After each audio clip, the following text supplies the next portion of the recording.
सलमान खानच्या घराबाहेरील गोळीबार प्रकरणी आता गोळीबार ज्यांनी केला त्यांच्यावर मोक्का अंतर्गत कारवाई करण्यात येणार आहे। लॉरेन्स बिश्नोईची सुद्धा जेलमध्ये चौकशी होणार आहे आणि लॉरेन्सच्या भावाविरोधात सुद्धा पोलिसांनी लुकआउट नोटीस जारी केली आहे।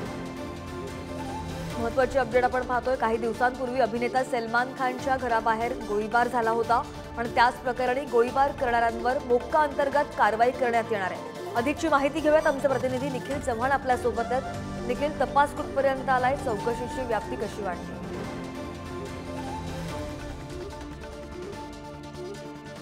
मध्ये पोलीस वेगवेगळ्या अनुषंगाने तपास करत असताना पोलिसांनी आतापर्यंत 4 जणांना आहे ते ताब्यात घेतलेलं आहे आणि त्यांच्याकडून कसून चौकशी सुरू आहे।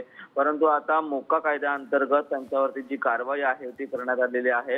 या 4ही जणांवरती मोक्का कायदा लावण्यात आलेला आहे आणि त्यानुसार आता पुढची तपासणी आहे ती पोलीस करणार आहेत। पाहायचं झालं तर सलमान खानच्या घराबाहेर जे आरोपी पकडलेले आहेत त्यामध्ये विकी कुमार गुप्ता, सागर कुमार पाल तसेच गुजरातवरून यांना अटक केलेली आहे आणि बाकीच्या लोकांना देखील याच प्रकरणामध्ये हत्यार पुरवल्याच्या प्रकरणी अटक करण्यात आलेली आहे।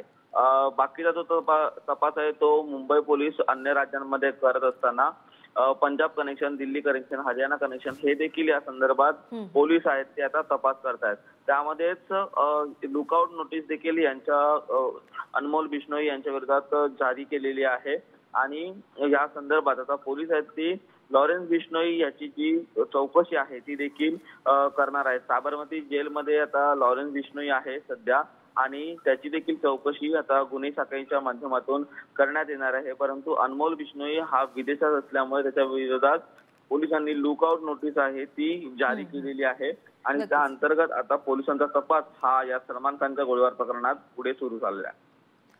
नक्कीच अपडेट घेत राहू। निखिल, धन्यवाद दिलेल्या संपूर्ण माहितीसाठी।